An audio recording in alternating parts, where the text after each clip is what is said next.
रिद्धि सिद्धि के दाता मेरे गणपति, तेरा व्रत जो करे उसे मिले सन्मति। रिद्धि सिद्धि के दाता मेरे गणपति, तेरा व्रत जो करे उसे मिले सन्मति।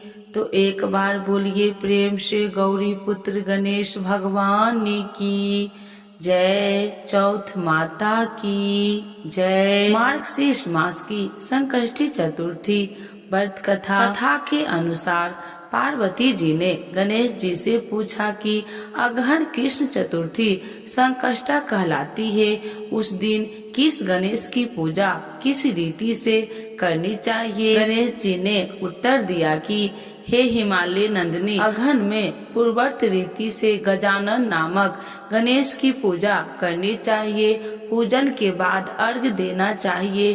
दिन भर व्रत रखकर पूजन के बाद ब्राह्मण को भोजन करवाकर जौ, तिल, चावल, चीनी और घृत का शकला बनाकर हवन करवाए तो वह अपने शत्रु को वशीभूत कर सकता है। इस संबंध में हम एक प्राचीन इतिहास सुनाते हैं। प्राचीन काल में त्रेता युग में दशरथ नाम का एक प्रतापी राजा थे। वे राजा अखेट प्रिय थे। एक बार अनजाने में ही उन्होंने एक श्रवण कुमार नामक ब्राह्मण का अखेत में वध कर दिया। उस ब्राह्मण के अंधे माँ बाप ने राजा को श्राप दिया कि जिस प्रकार हम लोग पुत्र शोक में मर रहे हैं, उसी भांति तुम्हारा भी पुत्र शोक में मरण होगा। इससे राजा को बहुत चिंता हुई। उन्होंने पुत्रेष्टि यज्ञ करवाया। फलस्वरूप जगदीश्वर ने राम रूप में अवतार लिया। भगवती लक्ष्मी जानकी के रूप में अवतरित हुई। पिता की आज्ञा पाकर भगवान राम, सीता और लक्ष्मण सहित वन को गए, जहां उन्होंने खरदूषण आदि अनेक राक्षस व राक्षसियों का वध किया। इससे क्रोधित होकर रावण ने सीता जी का अपहरण कर लिया। सीता जी की खोज में भगवान राम ने पंचवटी का त्याग कर दिया और ऋष्यमुख पर्वत पर पहुंचकर सुग्रीव के साथ मित्र की तत्पश्चात सीता जी की खोज में हनुमान आदि बानर तत्पर हुए। ढूंढते ढूंढते बानरों ने गिद्धराज संपत्ति को देखा।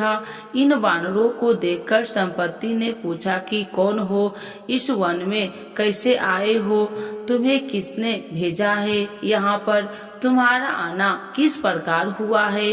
संपत्ति की बात सुनकर बानरों ने उत्तर दिया कि भगवान विष्णु के अवतार दशरथ नंदन राम जी सीता और लक्ष्मण जी के साथ दंडकवन में आए हैं। वहां पर उनकी पत्नी सीता जी का अपहरण कर लिया गया है।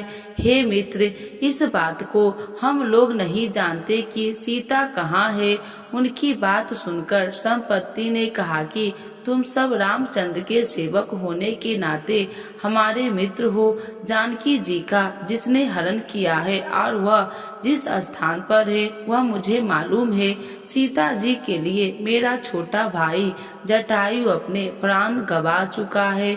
यहाँ से थोड़ी दूर पर समुद्र है और समुद्र के उस पार राक्षस नगरी है। वहाँ अशोक के पेड़ के नीचे सीता जी बैठी हुई है। रावण द्वारा अपहरण सीता जी अभी भी मुझे दिखाई दे रही है। मैं आपसे सत्य कह रहा हूँ कि सभी वानरों में हनुमान जी अत्यंत पराक्रमशाली है, अतः उन्हें वहाँ जाना चाहिए।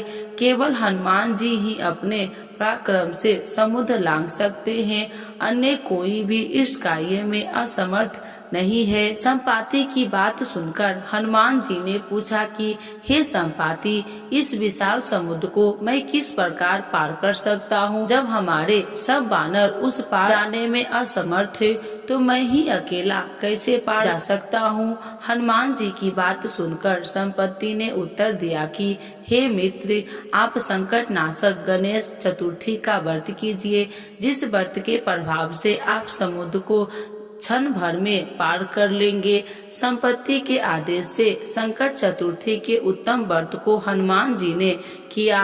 हे देवी, इसके प्रभाव से हनुमान जी क्षण भर में समुद्र को लांघ गए।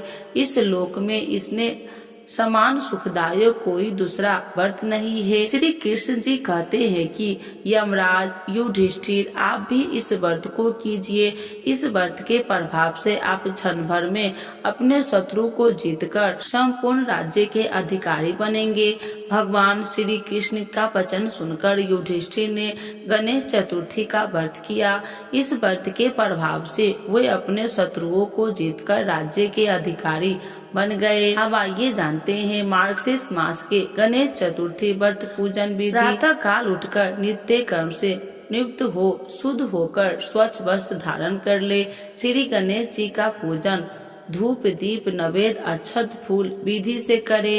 इसके बाद हाथ में जल तथा दुर्वा लेकर मन ही मन श्री गणेश का ध्यान करते हुए व्रत का संकल्प करे। अब कलश में जल भरकर उसमें थोड़ा गंगा जल मिलाए। कलश में दुर्वा सिक्के साबुत हल्दी रखे। इसके बाद लाल कपड़े से कलश का मुख बांध दे। कलश पर गणेश जी की प्रतिमा स्थापित करे। पूरे दिन श्री गणेश जी के मंत्र का श्रवण करे। संध्या को दोबारा स्नान कर शुद्ध हो जाए। श्री गणेश जी के सामने सभी पूजन सामग्री के साथ बैठ जाए। विधि विधान से गणेश जी का पूजन करे। वस्त्र अर्पित करे। नैवेद्य के रूप में 10 लड्डू अर्पित करे। चंद्रमा के उदय होने पर चंद्रमा की पूजा कर अर्घ्य अर्पण करे।